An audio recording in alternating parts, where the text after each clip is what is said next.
So let's try to calculate the Green's function for Schrodinger equation in a scattering problem.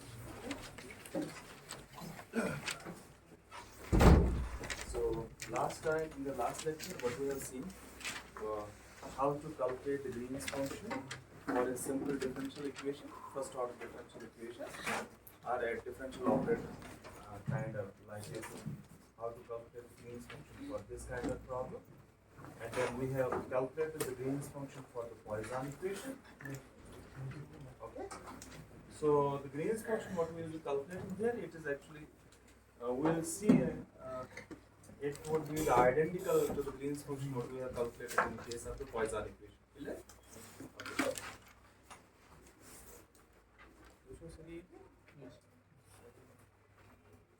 Okay, so let's write our Schrodinger equation.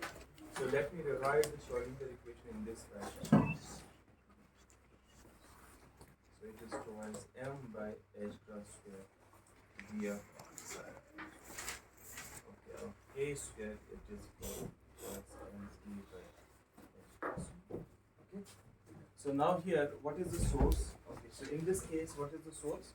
F of x. So what is the source here? It is the charge density. Now there is a difference between the two equations. Between this equation and this equation. Here the source is only the charge density, and it does not depend on phi. Okay, now here the source I can write the source for the left hand side or for the psi, it's actually V of r, but it also depends on what? Psi of r. This is the main difference. So you can consider this as a source term. And the source depends both potential as well as on the wave function. Clear? So that means the solution what we will be obtaining, that will depend on, because okay, if you remember the solution, so solution we usually write like this thing. Okay, so let me write in one dimension for the time being. Next. So it depends on the source. Okay. You got my point? Yes, so what is the solution to this very differential equation? It will be psi of r. Clear? Is that true? Yes, so if I am able to calculate the Green's function, then I can write my psi in terms of the Green's function, is it? Multiplied by what is the source. And the source depends on what? Psi. So you will be having on RHS and as well as on the LHS the psi. Clear? Psi depends on psi in an integral fashion. Huh? So instead of getting a closed solution, we'll be getting what? An integral equation. Samajh? What I mean by that? Suppose, let's say you are having y, if this y arises here, let's say it is some y prime kind of thing or x prime something. Yeah? So it will depend, the solution, what I am trying to figure out, it depends on the solution itself, what you are calculating. The way we have calculated the Liebman-Schwinger equation as a series solution. It is exactly the same thing. I am rewriting it in a different fashion. Okay. So everybody followed it? So this is an idea. So let's write what would be the solution. Okay, so what I need to figure out, so I need to write the Green's function there. G of r. So I need to solve this equation. Okay? Got it? So in order to solve that equation, what I need to solve? This equation for Green's function. Okay? So what would be the solution now? Now tell me. Solution I can write as, okay? Anybody? So I will write it as like this. Okay, so suppose if I am able to figure out what is the Green's function, now I need to write what? The solution. Clear? Okay, so I will write only the particular integral for the time being, then I will fix with the homogeneous part. Okay, so it will be like this thing: d3r prime, g of r prime. Okay, what is the source term? Okay, so that is v of r prime. 2m by h square I have already put psi of r prime. Clear? Is it? Is it now an integral equation? Okay, it's an integral equation because you are having psi arising here. You can check this operator, Abass square acting on k square, psi of r. So if you check it, now what Abass square, k square, when it will act on this object, what it will mean? A delta function. You integrate over a delta, what you will get back? V of r psi of r. So we'll be getting like this. So it is simply rewriting the equation. So this is simple. So that means this is the solution to this very differential equation. Clear? So what we need to figure out? The Green's function. Now what we will do, since we are interested in the scattering problem, clear? We are interested in a scattering problem. Okay, so that means we are actually more interested in the asymptotic limit when r tends to infinity. Okay, Samashiva? Okay, for that matter, what I will do, okay, so I will add a homogeneous solution here. So that's very important. Now, okay, the way we used to put the homogeneous solution, then we will interpret it. Okay, or in other words, you can treat it like this way. Okay, you can ask a question whether this solution is unique or not. Okay, so you can ask this kind of question. Okay, if this is a unique solution, okay, so then we have no problem. Now, if this is a non-unique solution, then that means up to what point this is we can make it a unique. Clear? So you need to put actually a homogeneous term here. Okay, what does that mean? Okay, so I can fix this thing psi of r, something psi naught of r plus twice m by h cross square d3r prime. Everybody is following it, what I am doing? Okay, psi of r. Clear? Yes? Any question? Okay, okay. So what I mean by that, okay, so what is this psi naught? Now tell me. So it is simply the homogeneous part of the solution. Okay? So, clear? Okay, so now let's look in the asymptotic limit. Okay. So now let's fix this. What is the value of this psi naught r? We need to figure out this thing first, then we'll figure out what g of r prime is. Okay? Okay, so now at large r, in the asymptotic regime, in the asymptotic limit, okay, can anyone tell me what our this psi of r is? It is e raised power I k dot r plus psi scattering, f of theta phi e raised power I k r by r. Clear? Is it true? Now tell me what is this e raised power I k r? So this is actually the solution. Okay, so when v tends to 0, I will be having what?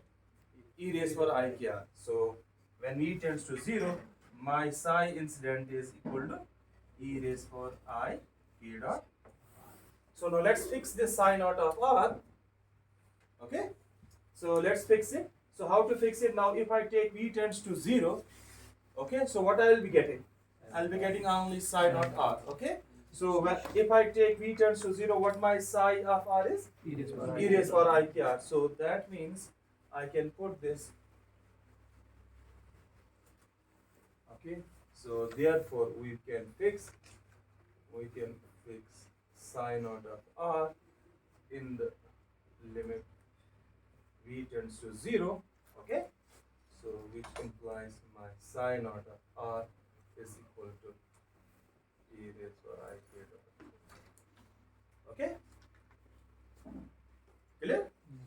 Okay, so now we need to figure out this very part. We need to figure out our Green's function. Okay, so you can write this thing. Okay, so what is our scattering part now? Now tell me. So look here. So this is actually equal to psi incident plus psi scattering. Now tell me what is the psi scattering? Okay, what is our psi scattering? So compare the two equations. Okay, so that is 2m by h cross square d3 r prime g r prime, okay, via r prime psi of r. Okay, so this is our scattering part of the solution. Because we are in the asymptotic limit region, so that means this should match in the asymptotic limit this part, scattering part. Okay, got it? Okay, now tell me what this is. This is your actually Lippmann-Schwinger equation in the integral form. Okay, so it's actually in the coordinate form. So there we wrote it in the independent of a representation. Yes, sir. So what we there we put this kind of factor g of r prime. So we need to figure out this g of r prime from the solution of the differential equation. Clear? Yes.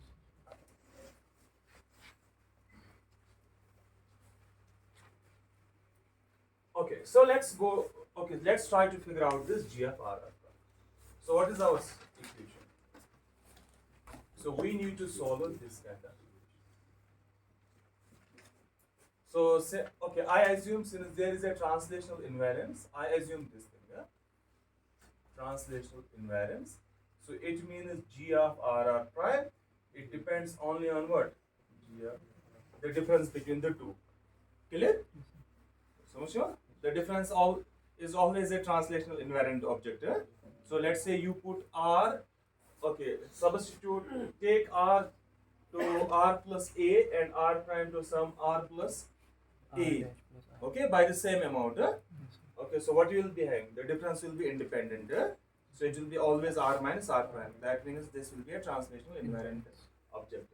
So then I can write my differential equation like this: r minus r prime delta r minus r. Okay, clear?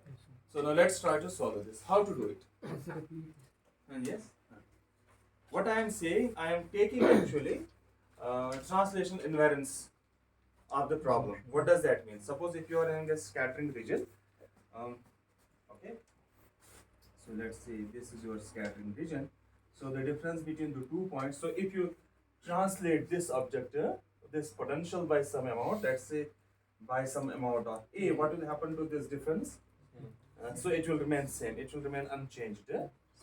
Or in other words, suppose if you are having, what is this? If you remember what this r and r prime are, so it is. Let's say if you are having a point P, so you are having this r, okay, and you are having this r prime.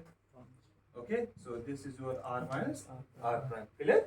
So that means if you translate this by some amount, clear? So what will happen?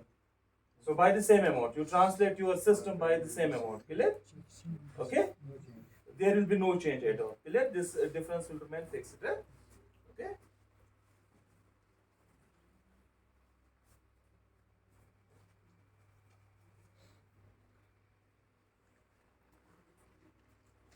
Okay, so now let's solve this equation. So let me go slowly here. Okay, step by step. What to do? Now tell me. So I have assumed my translation invariance. Last time we have assumed translation invariance in Poisson equation, is it? So that means I can expand my solution in terms of the Fourier transforms. I can apply the Fourier transforms. How I will do? So we can use now Fourier transform because of translation invariance. So what does that mean? I can expand this g of r prime as like this thing, d3q, okay, e raised for I q dot r minus r prime and g of q. Clear? Okay? And then I can express the delta function, delta of r minus r prime as d3q by 2 pi q e raised for I q dot r minus r. Okay? Any question? So now let's substitute these g of r here. So when you put g of r in this very equation, you are having this nebula square. Nebula square will act on this thing. What it will yield me? Okay, so what it will yield me? The first derivative will yield me iq. Second derivative will yield me iq. So it is minus q square. So it will be something like d3q, okay, minus q square, and then you are having plus k square. Okay, got it? So you are having then g of q. Clear? Okay. So then you can take delta function on the other hand side. So it will be minus 1 divided by 2 pi q, okay, e raised for I q dot r minus r prime, that's equal to 0. Clear?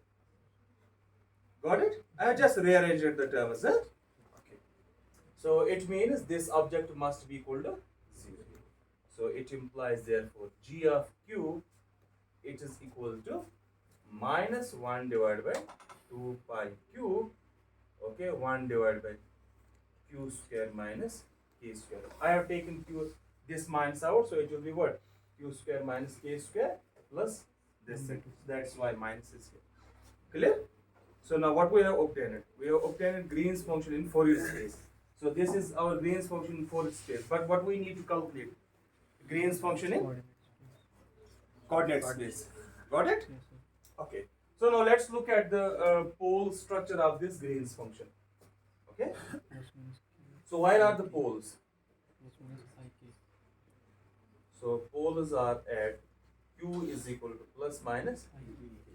So that means, okay, so let me draw this thing. So this is actually real of q, this is imaginary of q. So this is a q plane, okay. So I'll be having q is equal to plus k here, and I am having q equal to minus k here. Got it?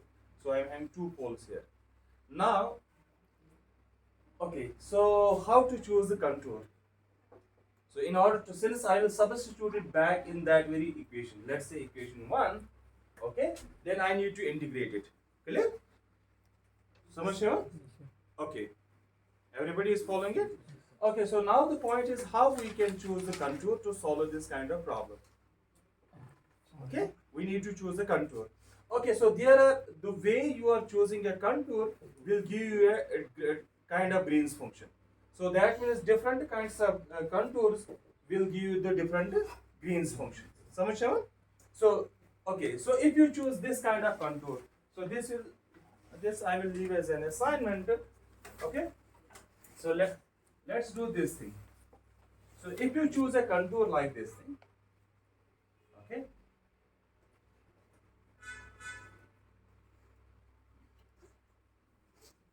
so you can choose a contour like this thing. Okay, this is one possibility. So that means you are choosing a contour in the upper half plane by passing both the singularities. Is it? Got it? So this is one way to do it. Okay, and since r tends, this q tends to infinity, there is an integration over this q. Okay, so it stretches up to the infinity. That means the upper half plane, the bigger circle will yield you nothing by Jordan lemma. Clear? So only the contribution will come from these smaller contours. Got it? Yes, sir. So this is one way to do it. So you will obtain a kind of Green's function using this kind of contour. Okay? Or you can do this kind of object as well. So I should put this real of q. So imaginary. So another way is do the integration. So like this. Okay? Clear? So that means in the lower half plane, you are choosing a contour. So you will get a kind of Green's function from this kind of contour as well as this kind of contour. So you will get here what we call the advanced Green's function. Okay, we call that as advanced. Here you will get a kind of Green's function, what is known as retarded Green's function. Okay. So it will be something, okay, so I will tell you this way. So it will be of the form of a wave, e raised for ik plus minus ik r by r, a spherical wave. So you will be having you can think it as outgoing spherical wave or an ingoing spherical wave. Clear? So much. Yes, so if you are having an ingoing spherical wave, that will yield you actually, that is actually the advanced Green's function. And if you are getting actually an outgoing spherical wave, that's actually the retarded Green's function. So retarded solutions means, okay, let me give this way. Okay, now what a retarded solution means. Suppose if you try to measure, let's say you are having a moving charge, clear? And you try to measure what is the potential at some later time. So what you will measure? So let's think, so suppose we are receiving a signal from sun, clear? So let's, the light which are the signal, the light I mean, so I am receiving it now. So when it has left the sun, 8 minutes earlier, is it? So that means the signal which I am receiving now, it has come from the earlier time. So that means this signal I can call as a retarded signal. Okay? So let's say if you are having at point X a charge that's moving. At some time, let's say later time, I want to measure the potential of this charge. What kind of potential I will measure? The potential, okay, when the charge was at the earlier time, is it? So I cannot measure at the simultaneously because it will violate the relativity. Clear? Got it? So that means I am measuring the retarded potential. Huh? So it is actually you are having principle of causality is maintained. So if you are having an effect, if you are having a cause, you will be having an effect. Clear? So those Green's functions we call what? Called retarded Green's functions. Now, if you are having what an advanced Green's function, it is actually the reverse of the retarded kind of thing. So that you are measuring in advance effect. Okay, got it. So that means effect is earlier than the cause. You can think it this way. Huh? So these advanced signals. Huh? So they are actually these are more mathematical structures. Okay. So this is in relation with the causality. Clear? So you will see actually there is there is also the physical understanding of these advanced Green's function. Let's say if you are in a system containing particles and antiparticles. Okay. So you can think, let's say if a particle is moving forward in time, the simultaneously an antiparticle will move backward in time. So let's say if you are describing your particle motion evolution from one point to the another point by the retarded Green's function, the antiparticle you define by the advanced part. Okay, such that the total evolution of the system, which contains a particle and an antiparticle, this kind of system, it will be defined the sum of both Green's functions. Got it? Such kind of Green's function we call as a causal Green's functions, which have both kinds of objects in it. Okay. So let's do. Okay. So these are the home assignments. So just check the Green form of the Green's function using these two types of contours. Okay. Clear? Okay. So but we'll be doing this kind of contour. Okay. Before. Okay. So let me write it. Okay. So we'll be using what we call as a Feynman prescription. Okay, so we are actually interested in the causal Green's functions.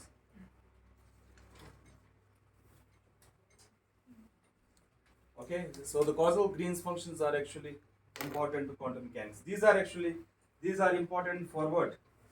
The classical mechanics. If you take them separately, advanced and the retarded part. Okay.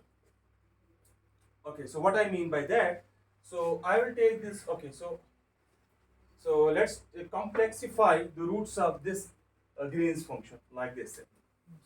So I am having this g of q is equal to minus 1 by 2 pi cube, okay, 1 divided by q square minus k square. I will put some I epsilon. Okay, so what does that mean? I have shifted actually poles into the complex plane. I have simply, okay, so this, okay, so what is this thing? So you are having here epsilon goes as 0 plus. Okay, so I will not put it explicitly. Epsilon means it is an infinitesimal quantity, but 0 plus. Okay, so this I can put it like this thing, 2 pi cube, okay, 1 divided by q square minus k plus some, let's say, I epsilon by k whole square. Can I write it? Yes. Can I write it? Oh, just I am squaring it. Can I write it? So it will be k square minus epsilon square. So epsilon square is actually, it is very small, that's 0. Another term will be twice. Okay, so you can put 2 here. No issues. Okay? Got it? Okay.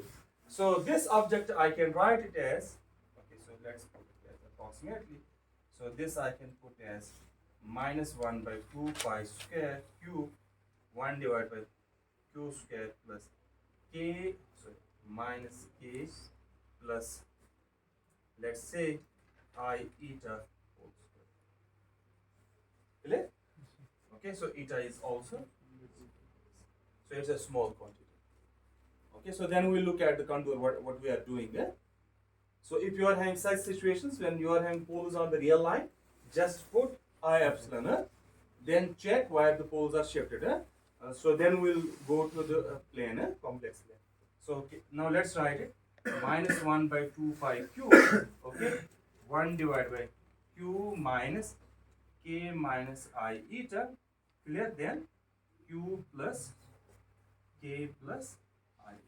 Can we write it? Okay, so now let's look at the poles.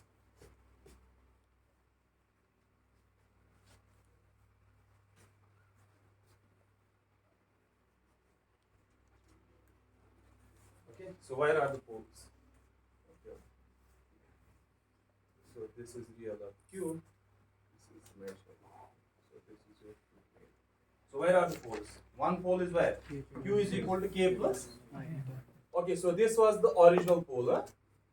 Okay, so now it is shifted here. So let me write, it is shifted here. Okay, q is equal to k plus I eta. Another pole was here. So it is shifted here. Clear? So I'll say this is like, okay. So what you are having, q equal to minus k minus a. Now there is no problem. So you have what? Poles are not on the real line, poles are where? In the complex plane. So you can choose the contour. Okay.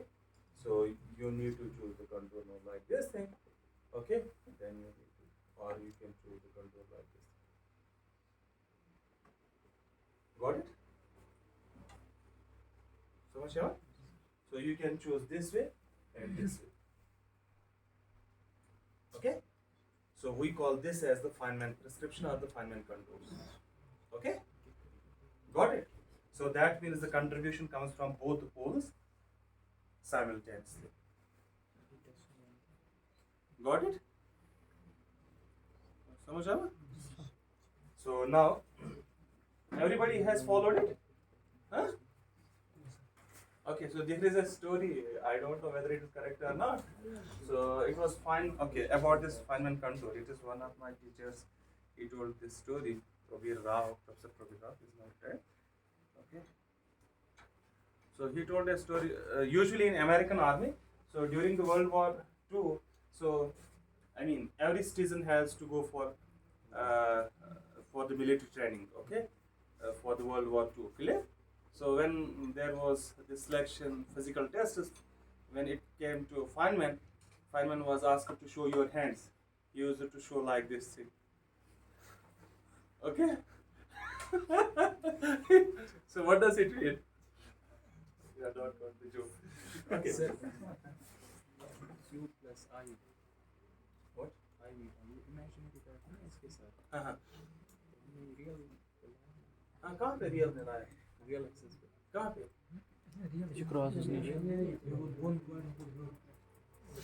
Yes.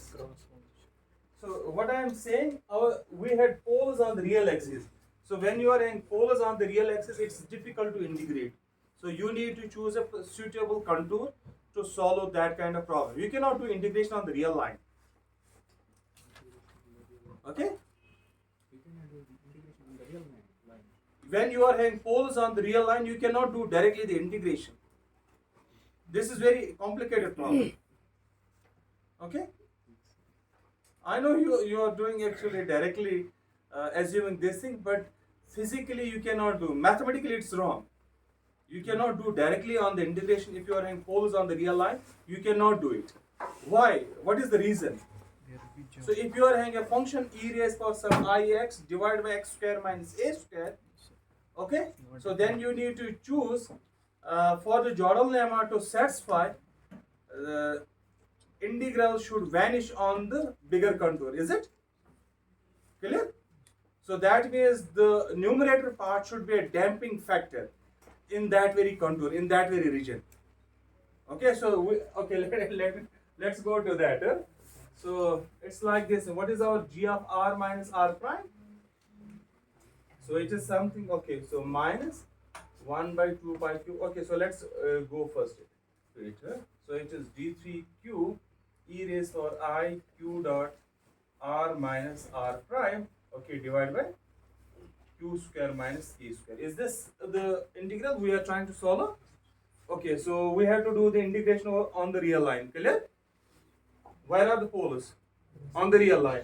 Now I need to choose. Okay, if you are on the real line, so how this factor should actually damp out the contour when you are choosing. Okay, the domain in which you are doing the integration, this factor must damp out. This should go to 0 faster than the denominator.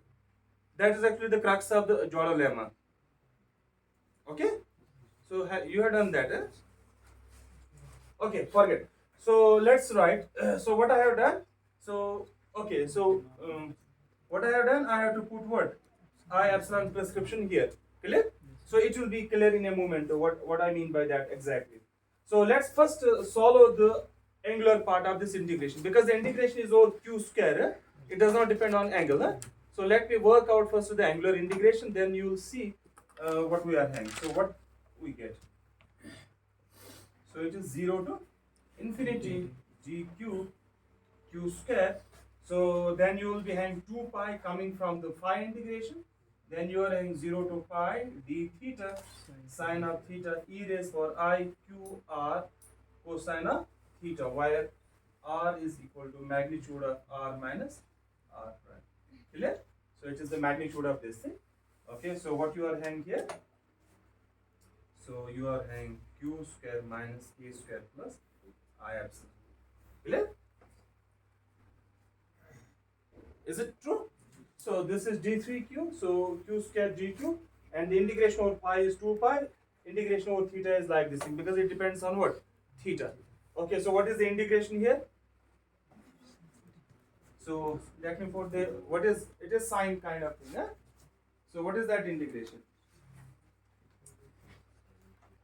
So let me write that integration as well. So it's minus, okay, 2 pi and 2 pi cancel, so it is 2 pi square. So it will be something, okay, I r. So it will be actually what? E raised for I q r minus e raised for minus I q r divided by I q r. I r I am taking out. Okay, then you are having this thing. 0 to infinity dq. Okay, so you are having, okay, so it will give you what? So in the denominator it will give me what? qr, I q r. Q and q will cancel out. So that I am taking out. So q divided by q square minus k square e raised for I q r minus e raised for minus I q. Clear? Got it? So there is in this I. Okay. Clear?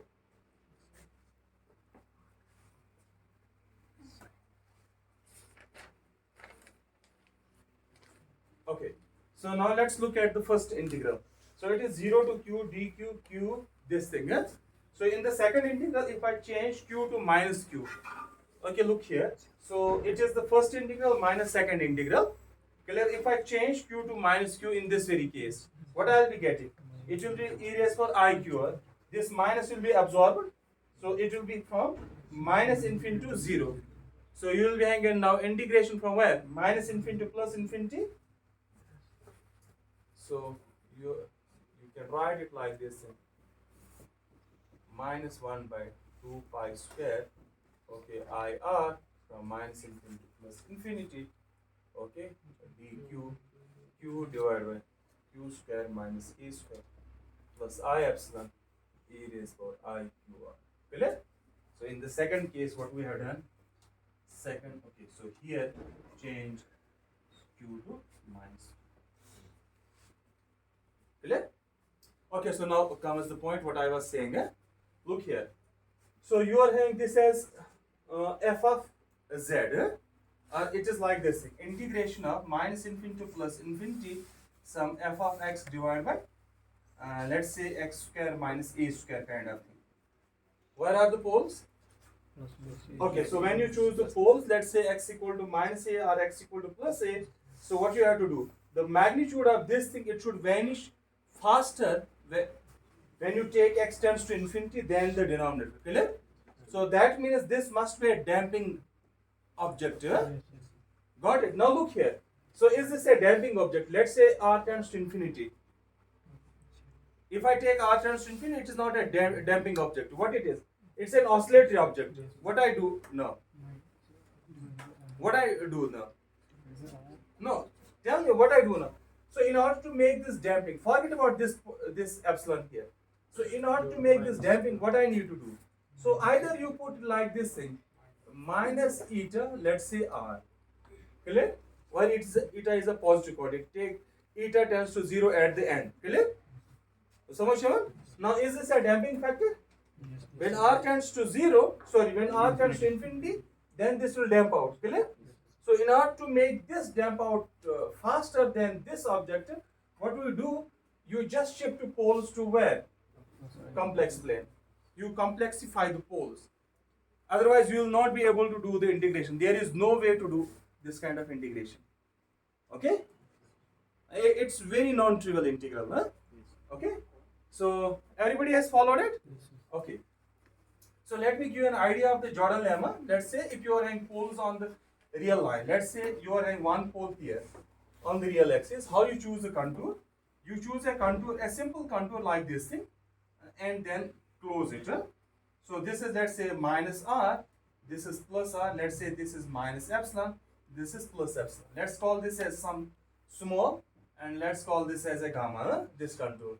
So the Jordan lemma says, so we choose a contour like this way. Okay? Jordan lemma says, since the integrations are where? From minus infinity to plus infinity. When you take minus infinity to plus infinity, the function should actually, the integral should vanish where? On this very large. When you take minus infinity to plus infinity, where this contour shift is? To the infinity. The value of the integral should be 0 where? On this bigger contour. And you will get only, since when you take minus infinity, it will shrink to this very pole. Clear? Because ultimately epsilon tends to 0, it will shrink to the pole. So you will acquire the value of the integral at this very pole. Clear? Got it? So for that matter, what you need to do, the function must damp faster than the denominator. So when that happens, it will automatically vanish at the boundary. Clear? Well, how is that possible? You actually complexify this very pole. You are actually making this complex, you are shifting it to the complex domain such that it damps faster than the denominator. Clear? So this is the idea of the Jordan lemma. So by just shifting this pole into complex plane. Complex this plane. will automatically. This automatically. Now there are ways how you can shift it. So either you can shift both up, you can shift both down, or you can shift one up, one down. Clear? So they will give you the different Green's functions. Since in quantum mechanics we are interested in this kind of Green's function. Okay? Got it? Yes, sir. Okay. So now what this object is? We have just written it. So it's minus 1 by 2 pi square IR.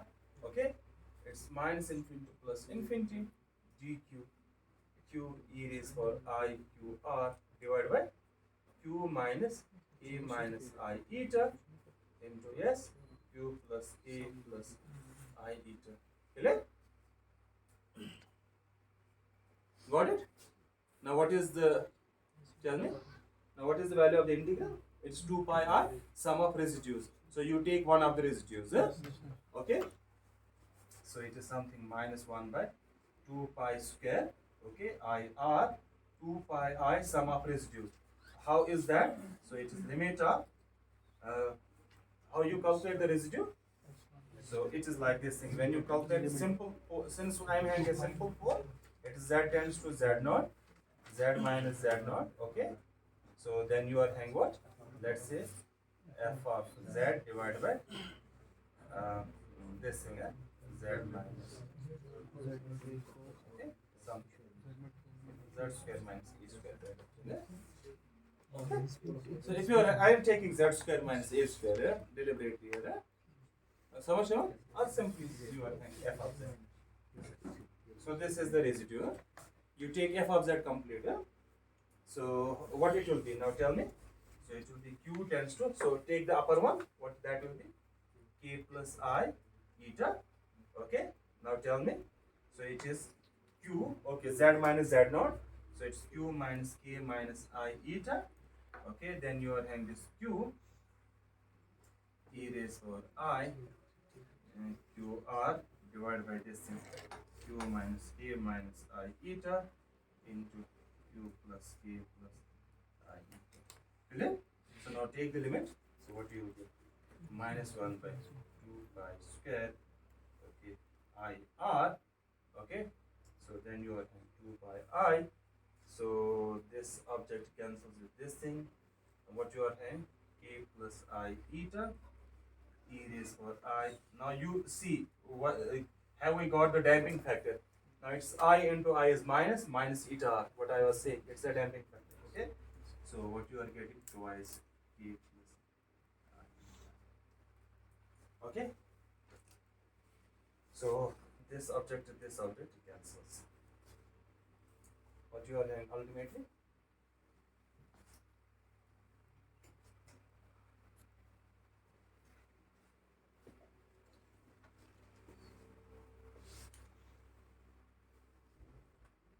So it's like this minus, it will be something minus 1 by 4 pi. I also cancels. E raised for, since it is e raised for I, a r divided by r. Since eta tends to what? 0. E raised for I. What is r? It's magnitude of r minus r prime divided by.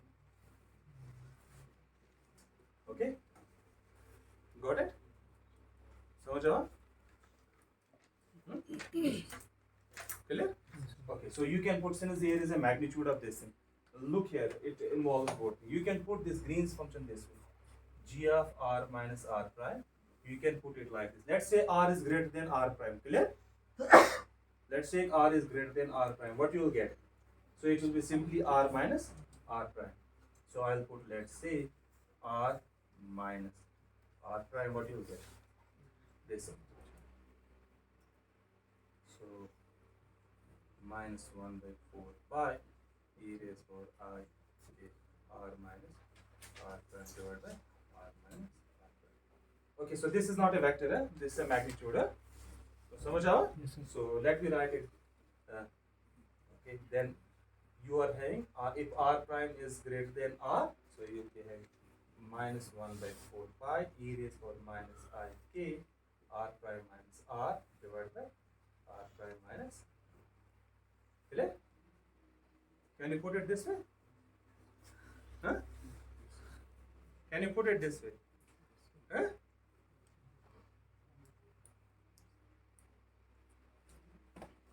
Can you put it this way? First tell me. Huh? Can you put it this way? Okay. Confusion about it? So keep it on this. So this is what our G of R. So if you remember, when we were doing the Lippmann-Schwinger equation, so what was the Green's form of the Green's function there? So it is the same thing. Now you should understand, when I wrote in the Lippmann-Schwinger equation directly like this thing, so E minus H naught, there I introduced what? I epsilon. Now you should understand why this I epsilon is there. Okay? So because that was an integral equation. In order to solve an integral equation, you must specify, in order to remove the poles from the where? Real axis, you put what? I epsilon. Got it? समझ आया? Okay, so this is all about the, let's go to the Born approximation again. So, and check its validity. And that's all, it finishes then. So what is our solution? Yes, any question? So therefore, okay, so let's write our, this psi of r. So what is our solution now? E raised for I k dot r psi naught minus r because of this thing. So it will be something 2m by h dot square integral, okay, d3 r prime e raised for I k r minus r prime, okay, divided by, okay, 4 pi r minus R prime. I will put it in the same fashion, the way we have written the solution of the Lippmann-Schwinger equation. Clear? Okay. Then you are having this V of R prime. Then what you are having? Psi of. So it is the complete solution of our problem. Is it true? So this is the solution what we have figured out. Clear? So now let's take the Born approximation. First, the Born approximation. So this we have already done. So let me rewrite. So in case of the Born approximation, what we have done? So here psi of R we have replaced by the plane wave, by the incident wave. Clear? So is that true? Okay. So we have written. Okay. In this very case, we have replaced it. Okay, psi of R prime by e raised to I. Clear? Yes. But that is incident. So this is our first Born approximation. Now tell me what will be psi of R then? So let me write then it is psi Born approximation. It will be simply e raised to I k dot R minus m. So let's forget about this 4 pi. So it will be simply minus m by 2 pi extra square integral d3 r prime e raised to I k magnitude of r minus r prime divided by magnitude of r minus r prime. So remember, this is actually the magnitude of the incident wave vector. Right? Okay, so it is not the the vector. Right? So here it is actually a vector. Okay, so it is via r prime, it is e raised to I. I think so. It should be actually prime. Right? Okay, so let's so it is. What happened to it? So is it clear? Who was it?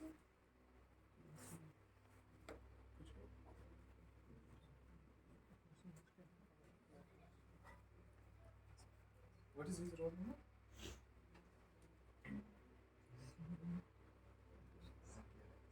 Huh?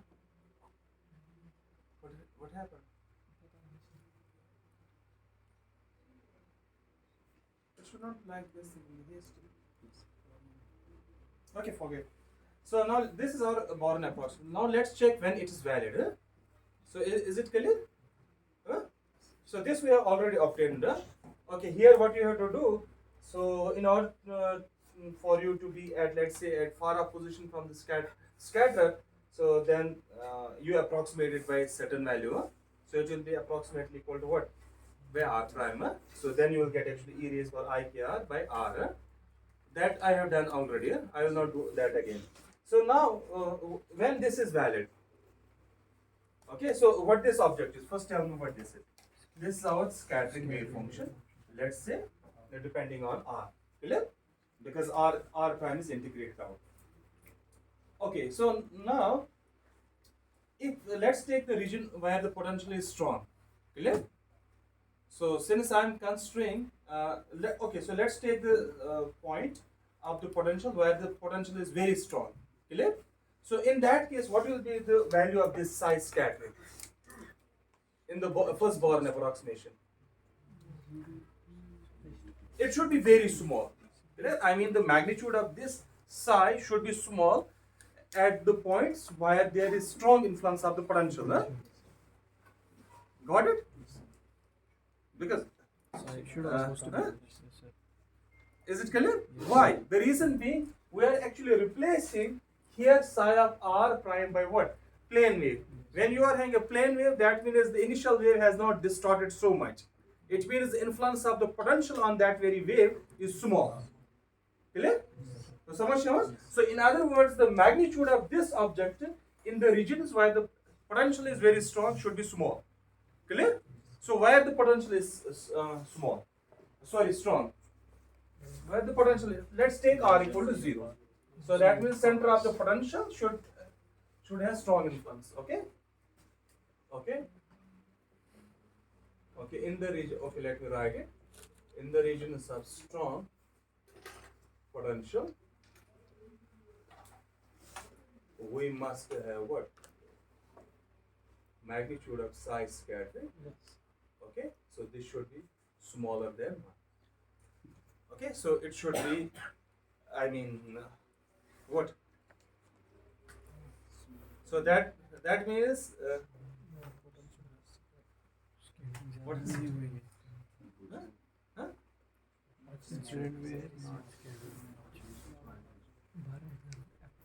In that means, in that very region, I don't have this kind of objector. I mean, there is a small contribution from those regions. Okay, so this object contributes smaller in that region. Clear? Everybody followed this very point. This is very important point. I mean to, okay, so let me repeat it. What I am saying, since in this very case, we are actually approximating the psi of r by a plane wave. That means by the incident wave. Suppose in the scattering region, if your plane wave is maintained, that means it least influences what? Your incident beam. Clear? So in other words, if your potential is very strong, in that very case, you cannot replace it by what? By the plane wave. Clear? So in other words, the scattering part of the wave function should be smaller in regions where the potential is strong. Clear? So it means, okay, so what I mean, so it means potential is, let's say, is strong and at, let's say, r equal to 0. Clear? So that means the center of what? Center of potential. Potential. Okay, so what does that mean? So which implies then psi scattering, okay, in the region it should be less than. Clear? So now let's take this is our psi scattering. So it implies magnitude of, so magnitude of -1 is what? Plus, so it's m by 2 pi h cross square integration over t3 r prime, okay, e raised power I k magnitude of. So now r is what? Okay, so r is 0, because we are taking the center, so it will be simply r prime divided by r prime. Clear? So then you are having this v of r prime e raised power I k dot r prime. Okay, so this is the condition for the Warren approximation to be valid. Okay, so if this condition is satisfied, then Warren approximation is what? Valid. Okay, so now let's simplify it a little bit.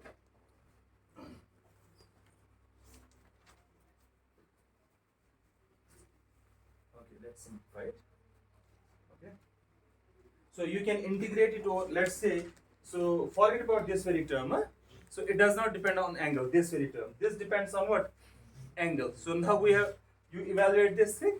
Okay, so can I write this like magnitude of, okay, so it will be like this thing.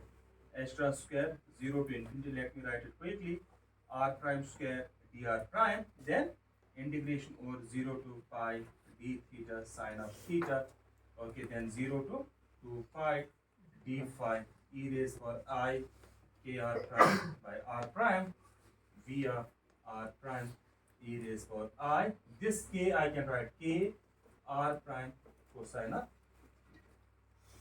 Clear? Everybody?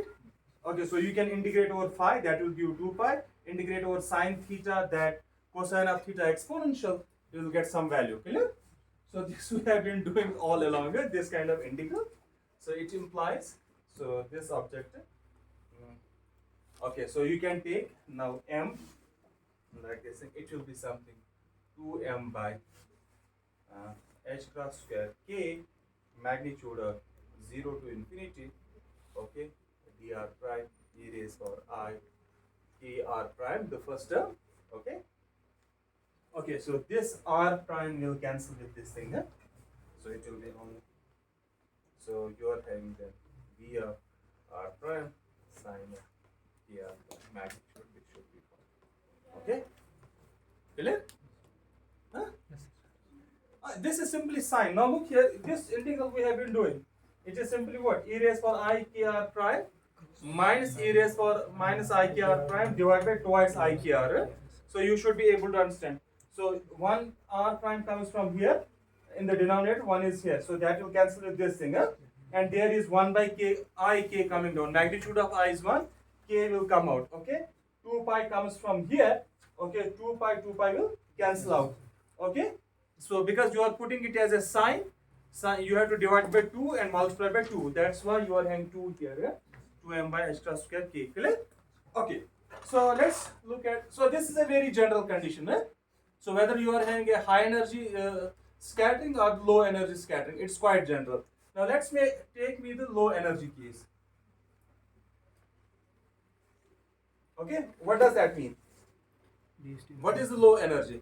It means this kr prime goes to what?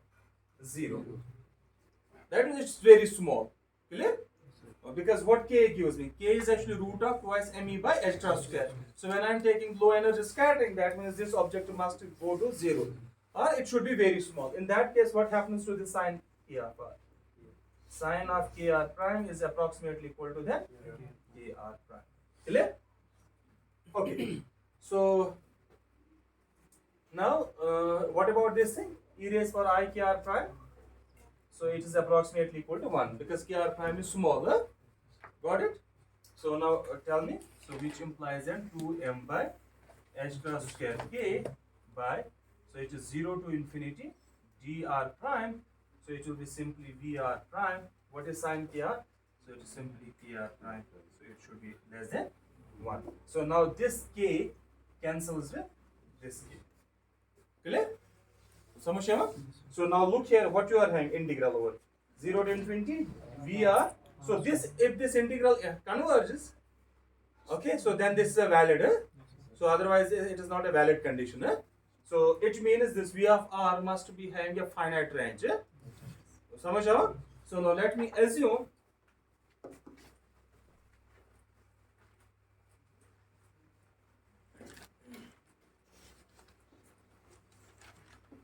okay, so let's assume range of v is equal to v of r is equal to v naught. Oh, sorry, r is r. Range means the length over which v vanishes. So over which you are having influence. Clear? So that means in this region, let v naught be the value of potential in this region. So what does that mean? Tell me when you say. Translate that very identity now. So I am taking, okay, look here, what I am taking, range of the potential is now what? R naught. So it means my potential is non-zero only in this very region, in the radius of R naught. Clear?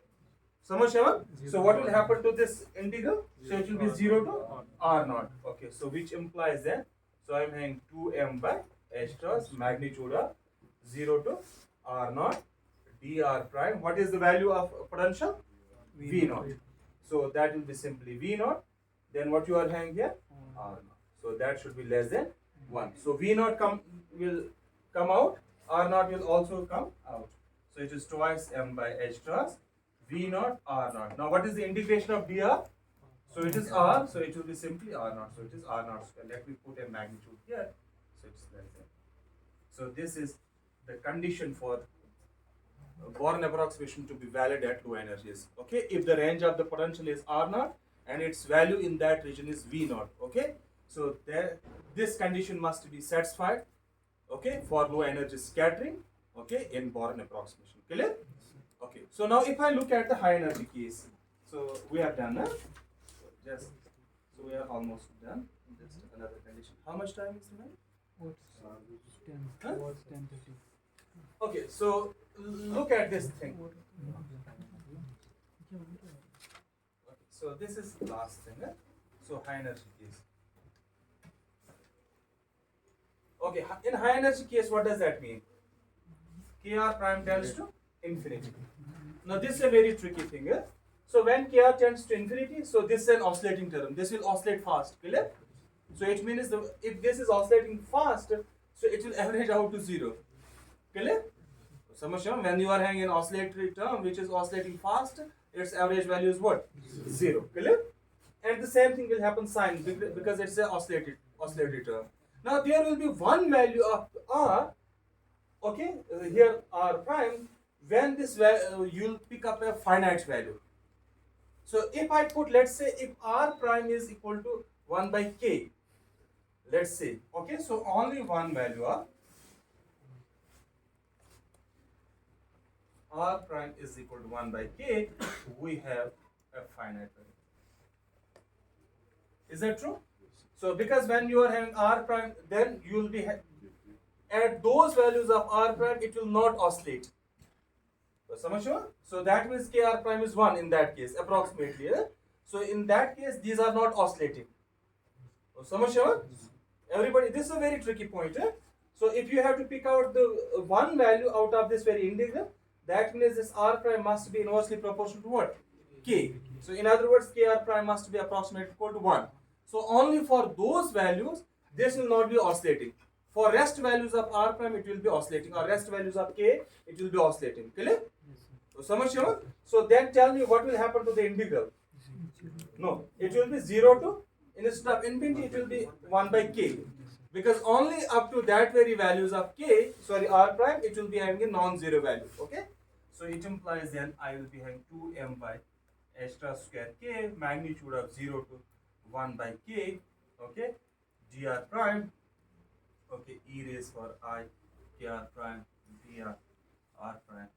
Okay, sin k I will write as e raised for I kr prime minus e raised for minus I kr prime by 2I, so less than 1. Now what is, now you take the magnitude throughout, okay, so what is the magnitude of this thing?